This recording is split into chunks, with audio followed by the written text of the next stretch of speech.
Welcome to Workshop Wednesdays. I'm Kerry Fiero. I am here on behalf of San Francisco State University.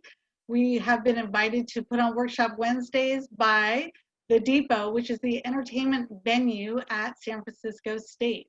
The manager of The Depot is Paloma Barca, who is here, and she is also a senior at San Francisco State in the Becca program. So it's really cool that the students run this venue. Now, obviously, during the pandemic, there's nothing on campus, so she came up with this idea of having Workshop Wednesdays, where students get to meet artists and people from the music business all over the world. And so we are excited for tonight. This is our fifth one, and we want this to be something for you. So if you have questions throughout the first 45 minutes, please put them in the chat. And when we get to 5:45, we're going to be incorporating you into tonight's talk. So I am really excited that tonight we have the self-proclaimed funkiest rapper alive, who weaves funk and soul into classic boom bap hip hop. He has traveled the world, and prior to the pandemic, he was probably out on the road at least 150 shows a year, if not more. He's the only Asian American MC to release 10 studio albums, and the first to play major festivals like Coachella, Lollapalooza, Bonnaroo, and Australia's Good Vibrations Festival. He has helped shape the sound of Bay Area hip hop, and with his unmistakable baritone voice and playful rapid fire flow, he continues now 25 years into his music business career.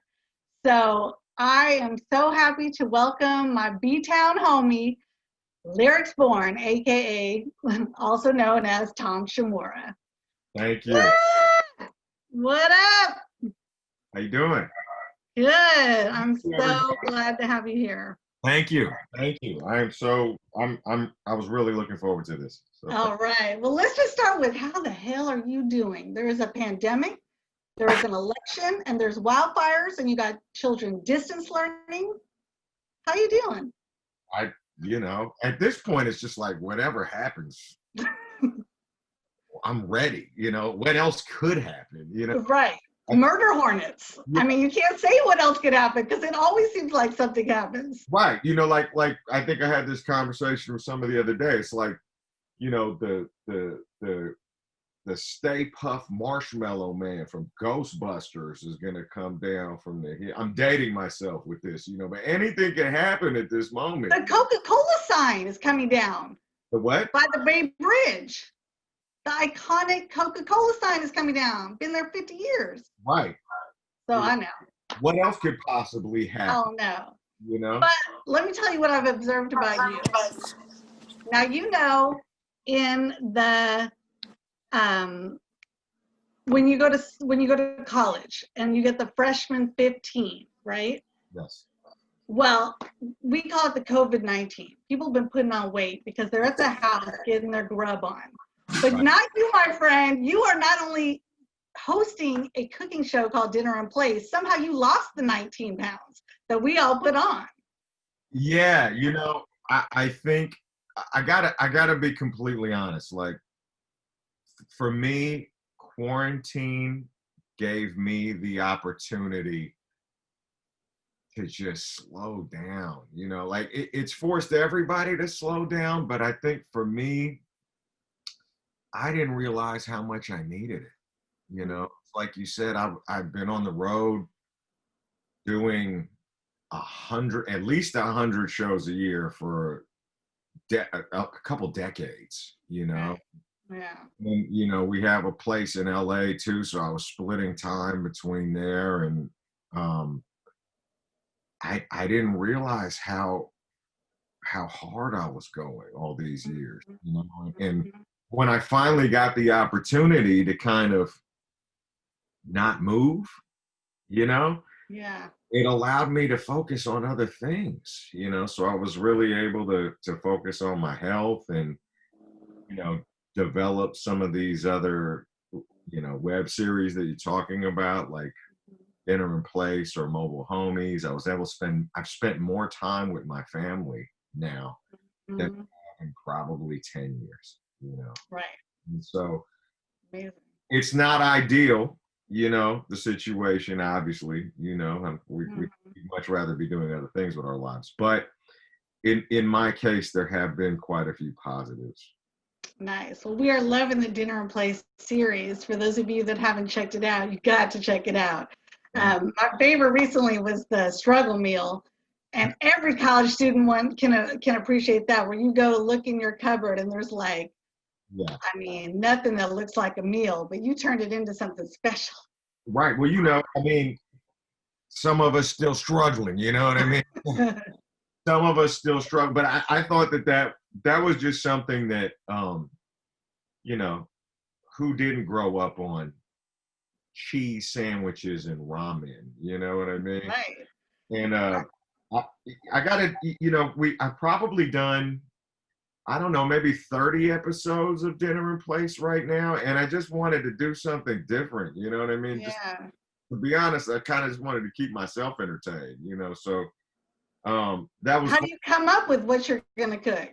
you know, I just come up with it. I don't know. It's something like, you know, like it's how like I come up with songs. I'll just be out in my day and I'll like, wouldn't that be cool if we did X, Y, Z? And I'll talk it over with my wife, you know, and we'll consider it, you know, we'll just talk. Nice.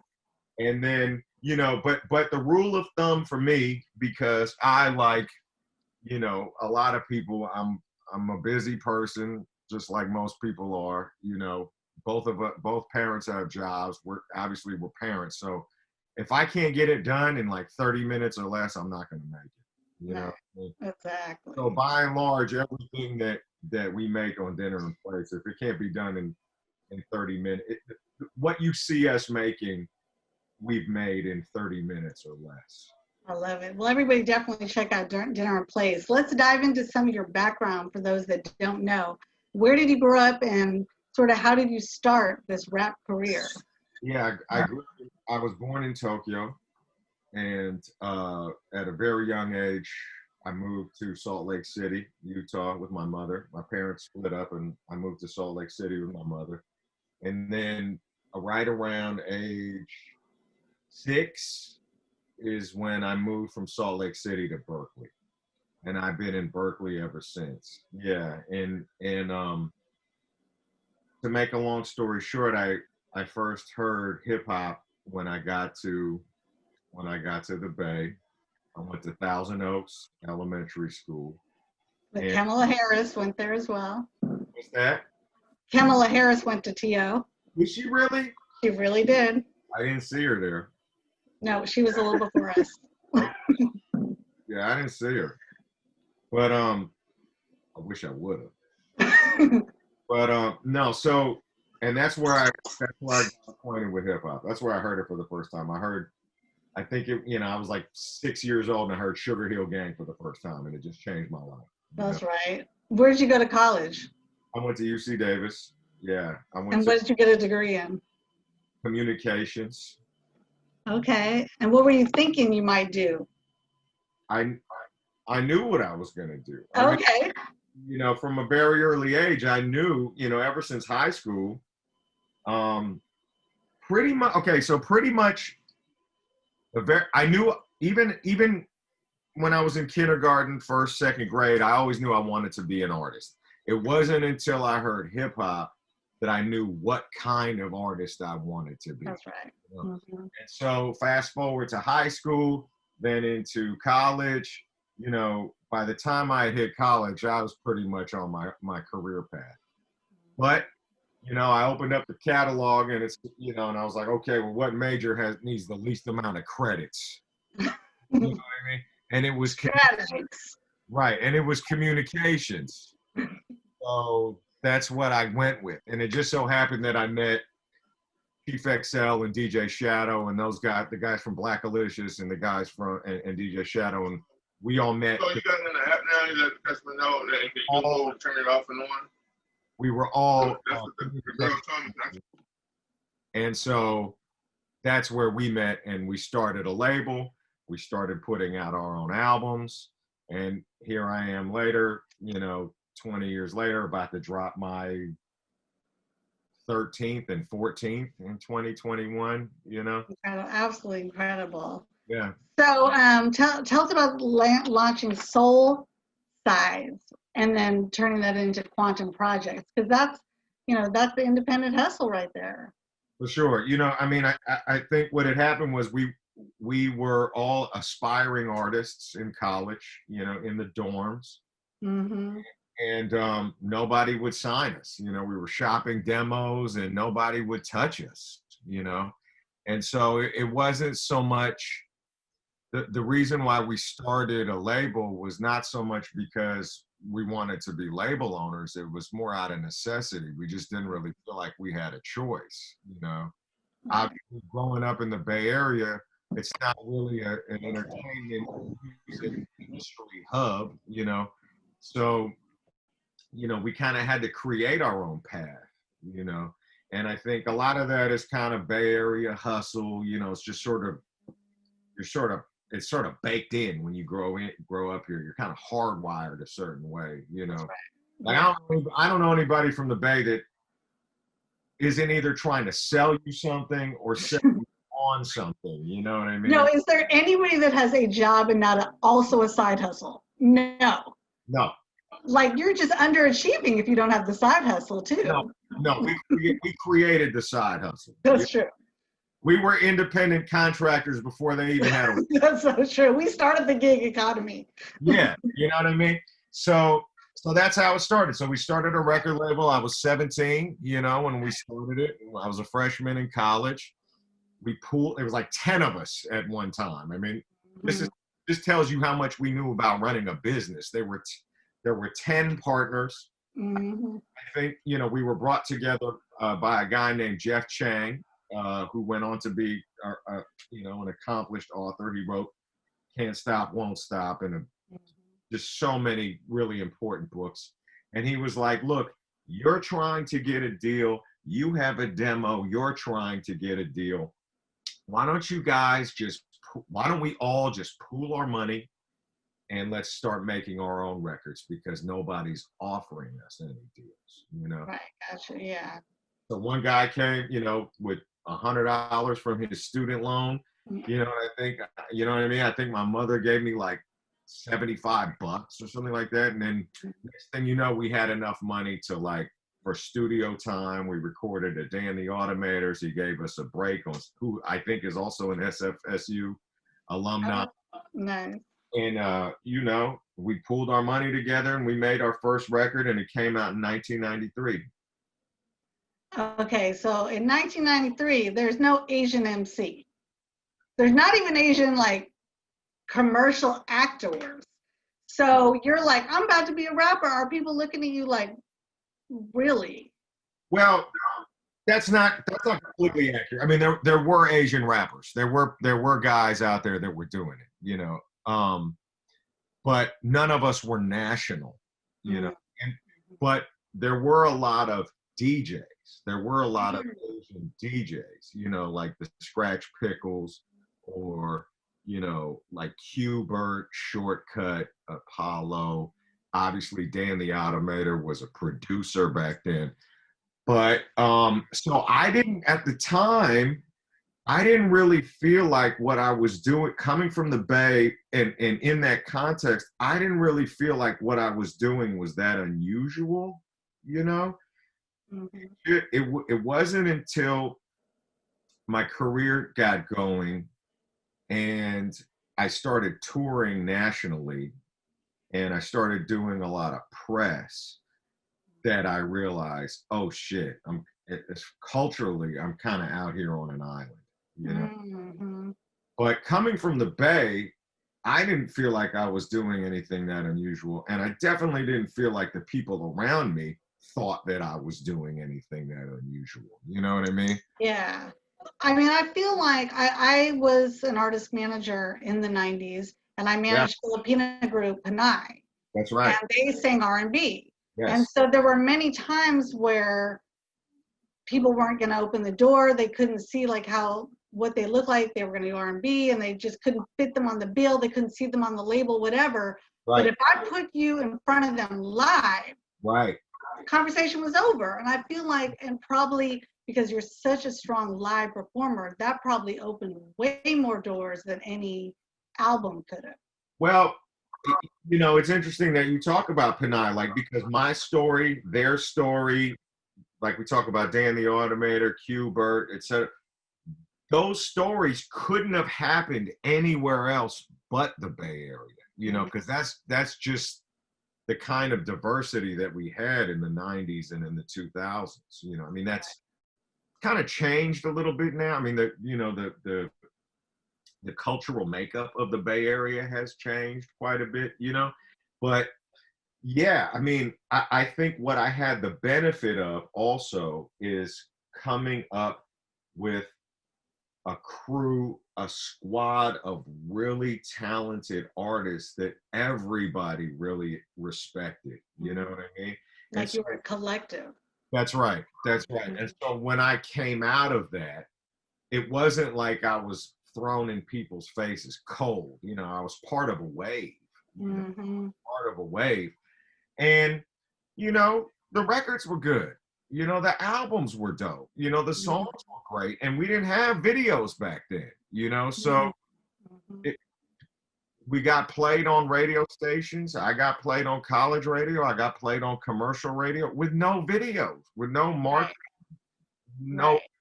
And I don't know if to this day that helped me or hindered me in those early days, but however it happened, and the songs got played and the shows got booked and tickets got sold and albums got sold and on it went. And I was very fortunate, you know, to come up in that time period, you know.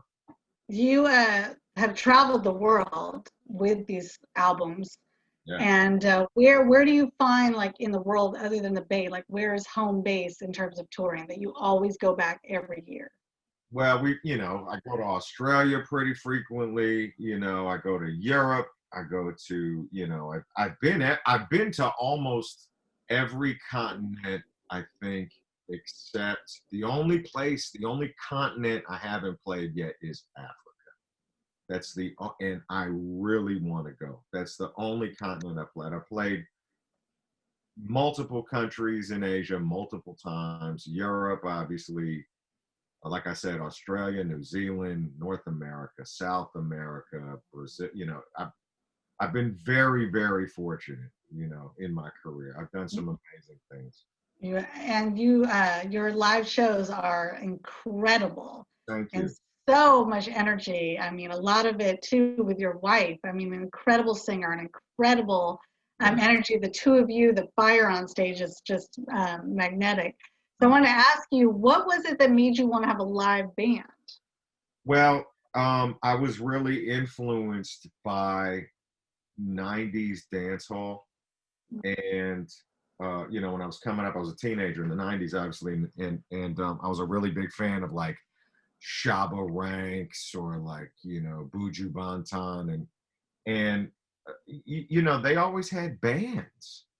But when you listen to the records, it didn't sound like a band, but when you saw them play live, it was a band. And it was always so exciting to watch, you know. And not only that, so I was a huge dance hall fan. I was a huge funk fan, you know, and still am. And so I thought that visually and orally, it would be more challenging for me as an artist. And I think I would have more flexibility on stage as an artist. And I thought that just for the audience and the viewer, it would be a different experience. I got you. How was it returning to the stage just recently in Vallejo to the drive-through or the drive-in? Yeah, it was amazing. You know, it was really amazing. We played at the Sonoma County Fairgrounds, you know, and that was the first live show that I had done since quarantine started. Like, I literally got off stage in March, and then a day later, quarantine started. So I flew home. and that was it. And I was home ever since. And you know, while I missed the time off, my muscle memory and my, you know, like all my instincts were like, shouldn't you be on stage right now? Shouldn't you be? Shouldn't you be? And then when we got the opportunity to play, I was like, oh my God, do I still know how to do this? And then we played, and it was great, and the turnout was amazing. And you know, the thing that I underestimated, and I talked about this on Instagram, was that the thing that I underestimated was, you know, I knew just from, you know, being in touch with the fans and everything, how much people were out there saying they wanted more. They missed live shows. They missed the live experience. Definitely. It wasn't until I played that I really realized how much I missed. You know what I mean? And it was, I mean, I don't have anything. I'm not doing anything for the rest of the year, you know, but it was to be able to do that, play with the band again, and hear the music loud, come and be on a big stage again, and with visuals and everything happening, and it was it really felt good. I was really thankful for that evening.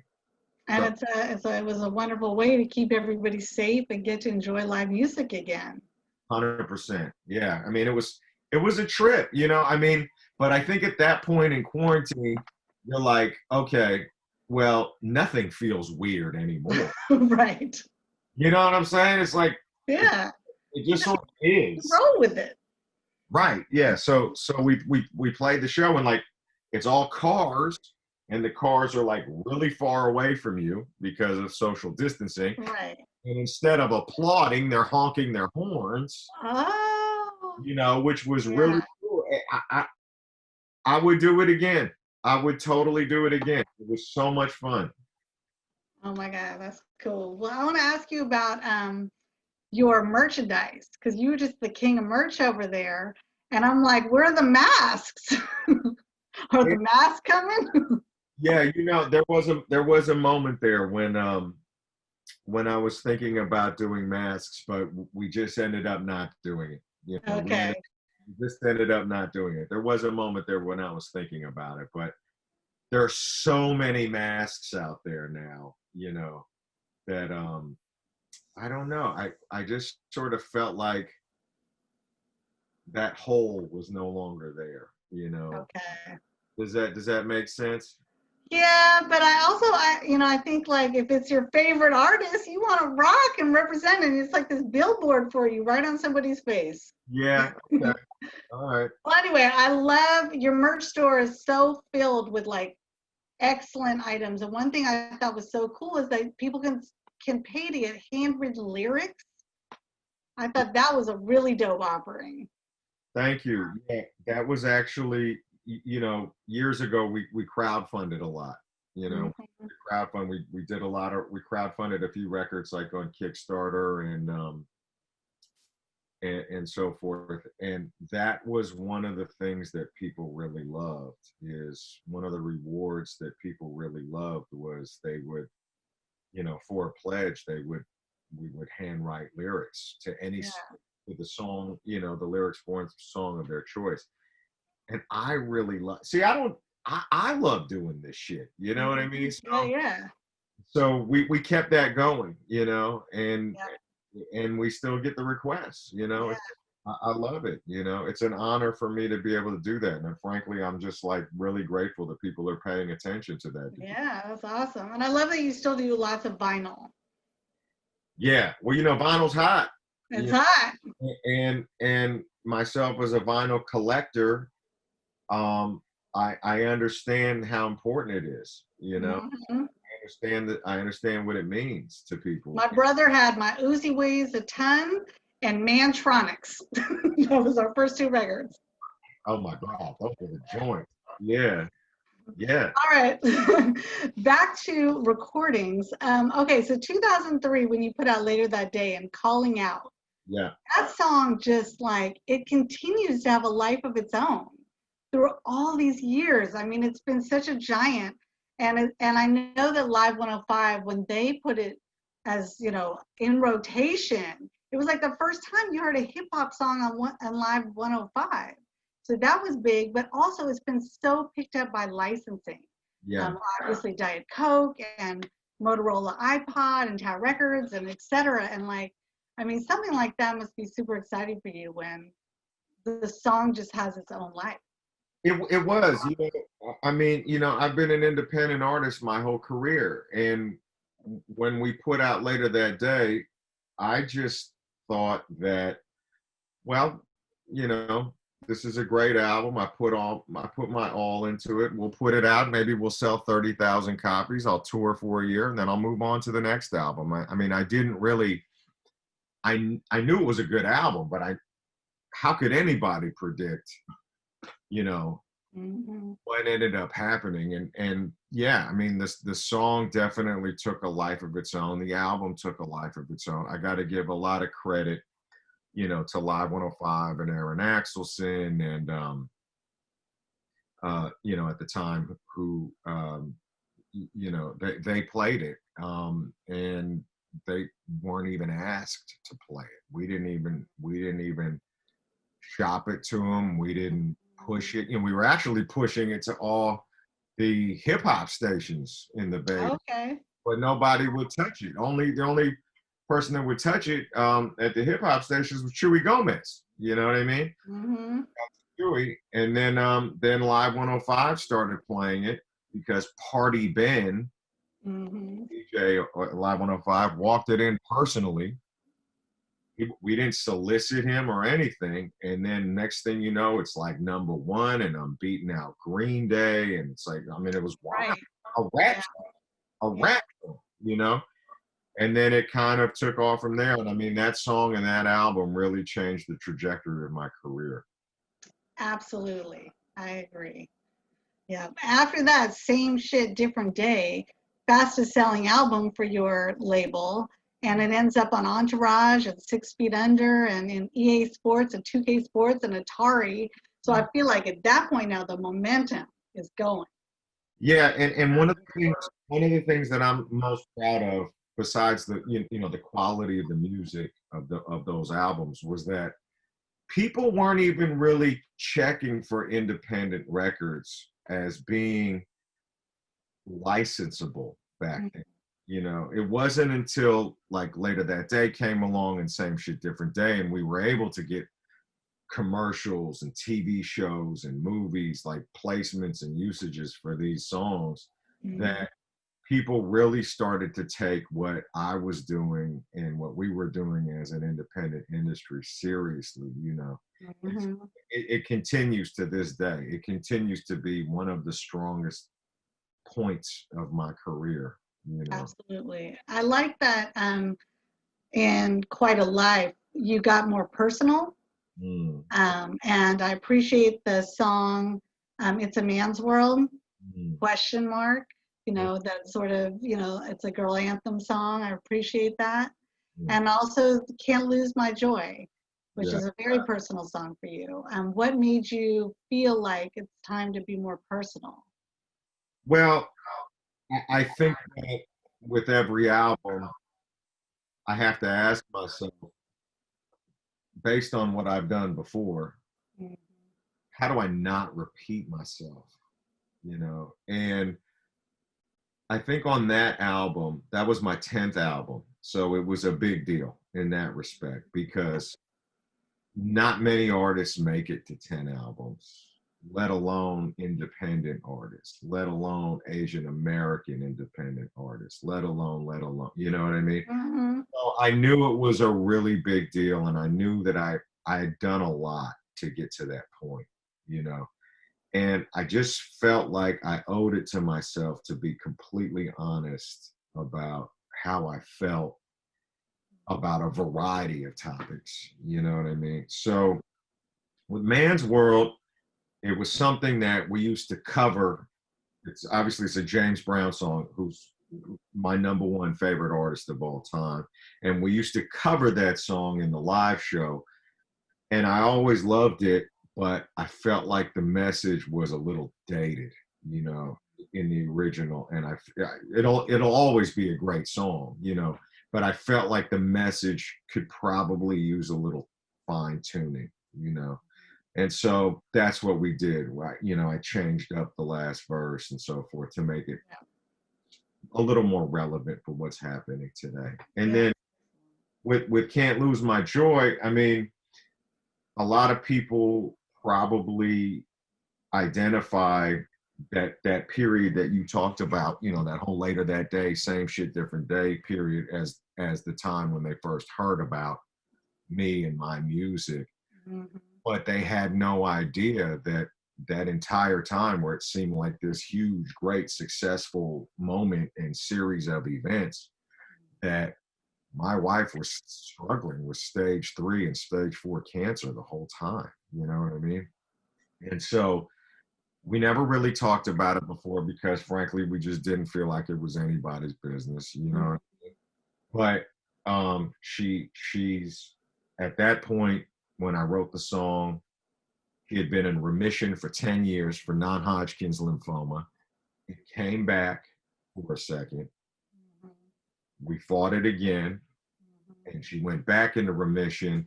And we talked about it, and I was like, you know, I think this has been such a huge part of our lives. And I feel like a lot of people would really get a lot out of this song if they heard it. How would you feel if I wrote a song about it? You know, because I wasn't going to do it without her, you know, signing off on it. You know what I mean? And she was like, yeah, cool. She was like, let's do it. You know, enough time has passed. We've dealt with it. And that's when I called Aloe Black, and he wrote that chorus, and easily top 5 of my best songs that I've ever written and recorded in my career. Yeah, absolutely. I mean, it's a triumphant ode to love and partnership and being for each other. So I love it. Thank you for sharing that with all of us.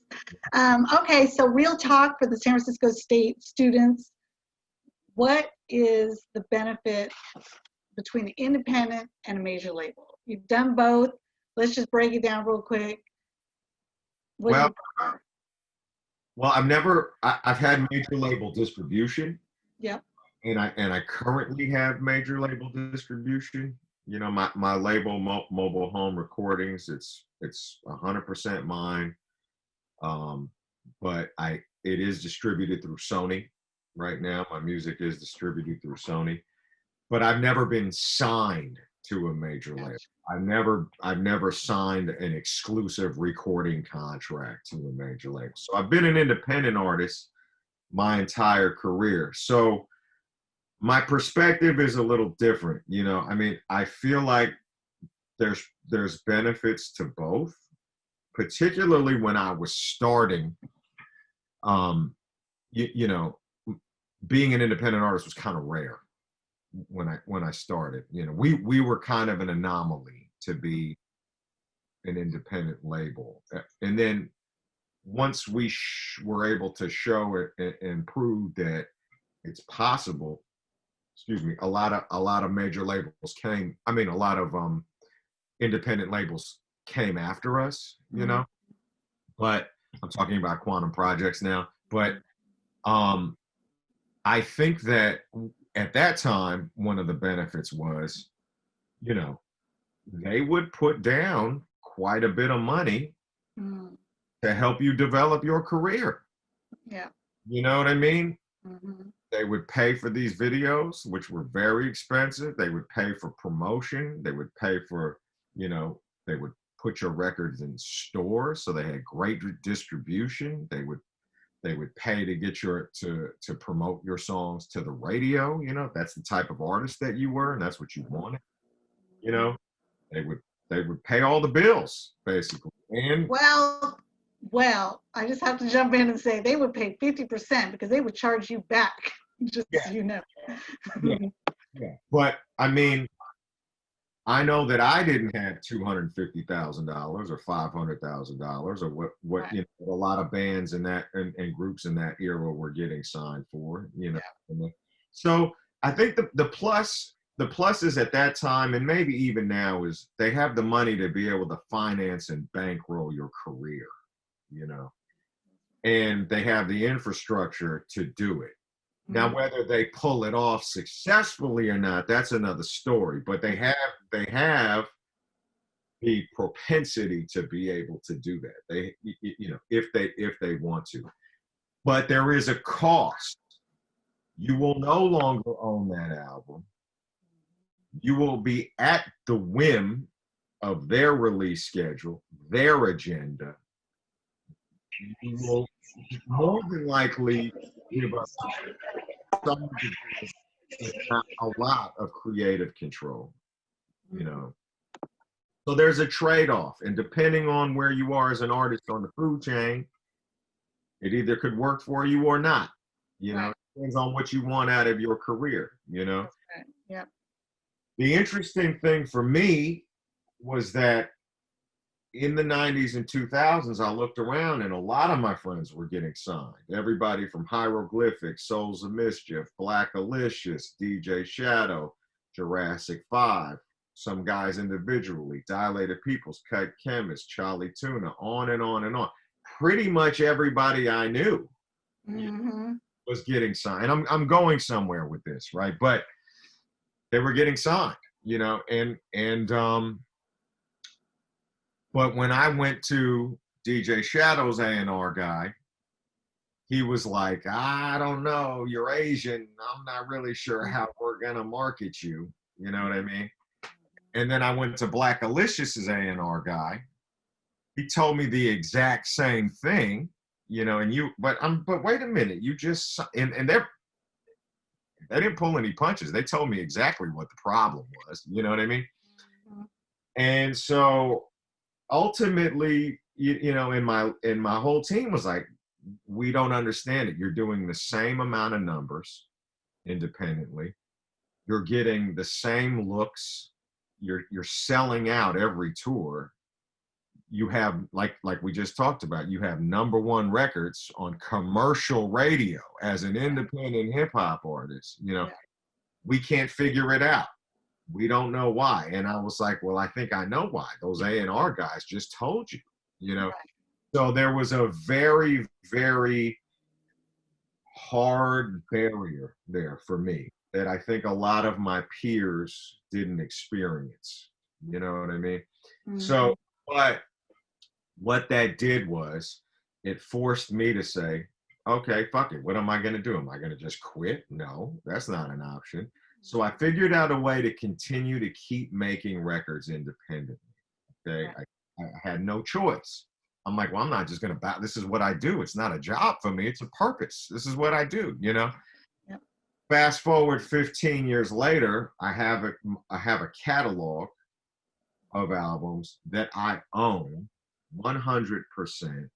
I have a catalog of 25 albums that are mine, you know, because I was forced into ownership. Yeah. You know what I mean? So meanwhile, the music business changed. Now it's on the other side of the spectrum where it's probably in your best interest to be an independent artist, you know? So a lot of my peers now, you know, they made great albums, but they don't own those albums anymore. Yeah. They don't own those albums, you know? Here I am on the other side. I was forced into ownership. I was forced into being the label and the artist and the you know? And I have this catalog now of 25 albums and counting that earn me money every month. That's right. Whether I tour or not. And I'm going to be able to give, my son is in the next room. He's going to get that when I go. Yeah. And 5 years from now, that catalog is going to double to 50. 10 years from now, it's going to double to 100. Who knows? You know?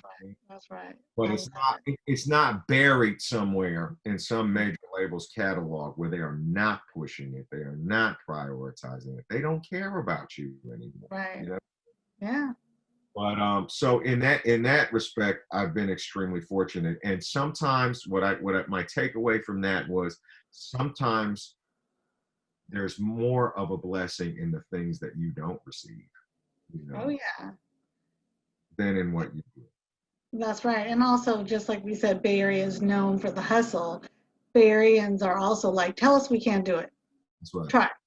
Yeah. I dare you. That's right. We take it Now as tomorrow, I'm so lit.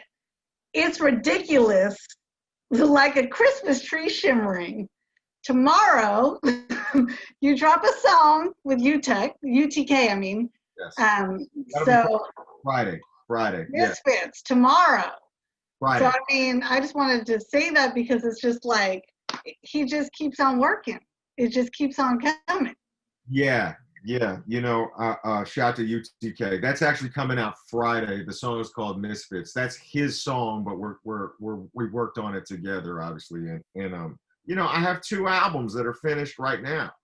We've just been, the whole industry has sort of just been upside down because of COVID. But we're slowly starting to get out of that. The fog is starting to clear. And the smoke is starting to clear. And I have 2 albums in the can right now that we're planning for release for 2021. Amazing. LB, we're going to kick it to Paloma, and she's going to read some questions for you from our audience. Awesome. All right, y'all, it is Q&A time. So we're going to get into the questions. The first question comes from Einstein the Mastermind, and it says, appreciate all the knowledge that you're dropping for us. As an upcoming independent hip-hop artist myself, I'm consistently grinding to put more eyes on my music and spread my message to those who will receive it. I'm actually in the process of completing an album that I believe is my absolute best work. The only dilemma I'm facing is that I'm working with a limited budget due to planning a move to LA and covering life expenses. How would you suggest that I go about promoting this project on a limited budget? Well, Instagram, Facebook, Twitter, TikTok, they're all free, and I think that's one of the beautiful things about being an artist in this era is that you're able to network with other artists online. You're able to network through social media. You're able to push your music through social media. Your friends can speak for you on social media. They can help you push. Use your network, use your social network. I think that's what I do, and the way that I do it is no different than, we do it on different scales, but the way that I do it is no different than a platinum artist, is no different than, an artist that's just starting. Really, full court press on social media, and talk to whoever will listen and play your music for who will listen, Awesome. Thank you for answering that. And that easily leads me into my next question. This one is from myself personally. So right now, everyone is fighting for everyone's attention online, because that's how we're doing things right now, obviously. And Mobile Homies and Dinner in Place has been successful. Mm-hmm. Is there any recommendations onto how one can stand out with their content for people to be interested? Would you recommend on how people should go about that? Consistency and identity. With Mobile Homies, there's a lot of podcasts out there. There's a lot of interview series out there. There's also a lot of artists out there. There's also a lot of bands out there. That shouldn't stop you from having your voice and having your voice cut through. That's the identity portion of it. I reach out to my network. This is all based on my taste. The people that we talk to, the people that we interview, the people that we have on Mobile Homies, and just the way that it looks, the aesthetic of it has its own identity. But I think the most important thing is 50% of that is also consistency. Rain or shine, you're going to see one every week. You know what I mean? You're going to see one every week. With Dinner in Place, it's the same thing. I have a way that I do it that works for me. you know, and you're going to see one every week. I mean, I took the first week off was last week, and it was because I went on vacation and I just needed a fucking vacation, you know. But, you know, other than that, as soon as we get off here, I'm going to put another one up, you know what I mean? And I'm going to do the same thing next week. And so I think really it's just consistency, you know, it's like slow and steady, consistency and identity, and slow and steady wins the race. I mean, this is the first year in, I think I was having a conversation with Latif the other night about this, is that I think this is the first year in like 15 years that I haven't had at least one album out, you know, and that's fine. That's okay, because I know I'm going to have 2 come out next year, and I know I put one out last year, you know, and it's okay for me in a global pandemic to take off a few months, you know what I mean? And that's okay too. So I think also, you know, I don't really subscribe to the, like, you know, I'll sleep when I die, you know, just grind from sun up to I don't feel that way. I really don't. You know, I think that as long as you work consistently toward a goal, you'll get there. You know, it's pretty simple. You know, I think as long as when you take aim and you chop away at that tree every single day, you know, you'll get there. You're right. It's all a matter of dedication. And like you're saying, consistency and identity. Mental note on those things. Yeah. Thank you for answering that. Our next question is from Christopher Tang. And he says, hi, LB. Thanks so much for doing this. It's been amazing. I'm a teacher who's been working to help build the hip hop community here in the Bay Area. In the process, I've met so many talented artists like Einstein, the mastermind here, and want to help them be able to achieve everything that you've been able to manifest. What would today's equivalent of building Soul Sides, Quantum, and creating a Bay Area hip hop collective / platform look like? That's a really good question. I think, you know, the rules of the game are just different. Definitely.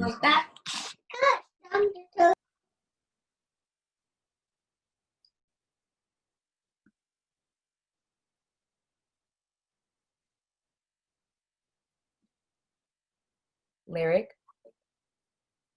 can you unmute yourself, please? Oh, sorry. No, you're fine. What did we miss? Did any of that get through? No, I don't think any of that got through. If we can start from the top. Yeah. I think that's a great question, and I often think about that. Like, how would we have recreated what we did? You know, because the rules of the game are a lot different now. I mean, any individual artist is capable of being their own ecosystem and their own mini industry. You know, and I think whereas when I first started, there were a lot of barriers to entry. You know, there were a lot of gatekeepers. You know, you had to go to a studio to create the music. You had to have physical distribution, somebody who would put your vinyl and your CDs and your tapes in shelves in a brick and mortar store. You had to have somebody do that for you. You had to have somebody go take your record, play it for a DJ, and convince that DJ to play your record. Well, those rules don't exist anymore. Those methods don't exist anymore. So I think the best thing, how I would probably do it at this point is, you know, we all have our cliques, we all have our squad. Just start making the music, put it out as you can, help each other as you can, and then brand it in a way that's common. But you don't necessarily need to be under one roof. Alrighty, thank you for answering that. And this leads us into our last question, which is from Einstein the Mastermind. That's clever, by the way. Einstein the Mastermind, love that. Einstein says, do you believe there is such a thing as too much vulnerability in your music? And how has your creative process been affected by the pandemic, if at all? That's a great question. No, I don't think you can ever be too vulnerable, and I don't think you can ever be too honest as long as it's authentic. You know, I think, I don't know. I just believe that the best art and the purest art is the most truthful and honest, you know, and it, we shouldn't be worried about how it's going to be perceived or how it's going to land or how people are going to receive it, or if they're even going to be prepared to receive what you're saying. You know, I mean, a lot of times, I'll give you an example. You know, a song like Can't Lose My Joy, or there have been other songs that I've done where, you know, me as the artist, I'm just sitting here writing the songs. I have no idea. I don't have any control over how, once they're out into the ether and they get out in the world, I have no control how they'll land or how somebody is going to interpret it, or if they're even affected by it. I'm just the guy sitting here writing them. And then once that one's done, I move on to the next one. You know what I mean? And so I often don't understand, and I can't grasp how these, like I said, these songs will be received. So it's really moving for me when, and I had this conversation with Chino XL on Mobile Homies last week. It's really moving to me when I'm just walking down the street or I'm at a gig or something. Somebody will come up to me literally in tears, and they'll come up, they want to hug, and they'll be like, man, you know, that song really meant a lot to me. And, you know, I've heard everything from, you know, I was preparing for a job interview and it made me feel stronger and it made me feel more confident. You know, I was in jail, or, you know, I just got home, I just got out of rehab, or, you know, I was suicidal, you know what I mean? Or I was really in need of something that was going to pick me up that day, or, you know, I had a friend or a relative, or I myself had cancer, you know, something like that. And those are the moments where you're like, wow, if I had not gone out on a limb, if I had not taken those risks artistically, if I had not really channeled those experiences in an honest and authentic way, I would have never connected with people on that level. And those are the things, when I think about it, those are the songs from my childhood that those artists wrote similarly, that I think about and motivated me and changed my life in some way, you know. So the short answer is no, put it all out on the table, because so many people don't, you know. And when you do that as an artist, because so many people don't, you're going to instantly stand out, and you're going to instantly create a connection and a relationship with people that, number one, may help them, and number two, will stay with that forever, because people never forget the way you made them feel. Mm-hmm. Mm-hmm. Yeah, and that is very true what you're saying. It's nice as a listener to hear that an artist is being honest, is being vulnerable, because like you're saying, then one tends to feel connected with that person, you know. But yeah, thank you for answering that. That was actually our last question. Awesome. Yeah, thank you. Yeah, not awesome that it's over. Wow, you're ready to leave us? No, we don't. I mean, it's so crazy. I mean, LB, there's so many things that we could still talk about, because you just have your hands in everything. And I just think it's really amazing that you have stayed inspired and you continue to inspire through all that you do. For anybody, you know, over Halloween watching Friday the 13th movie, I Like It, I Love It is in the movie. You know, so I mean, like, you're everywhere, right? So thank you for all that you do. And what's next? Like, what should we be looking for? Well, what's next? Yeah, Dinner in Place every week. Mobile Homies every week on my YouTube channel, and also on Instagram. And I've got, like I said, I've got 2 albums that are completed right now, and those will be coming out in 2021. My label, mobile home recordings. We've expanded it, and we're signing other artists. We're signing back catalog. I'm really excited about that because I think there's a lot of potential there for a lot of people, you know, and I don't know what's next beyond that. I don't know, but I'm excited about the future. You know, I really am. Nice. Keep marinating during this time, and I'm marinating. that's what you're doing. You're marinating. And so 2021, it's about to be everything. Yes.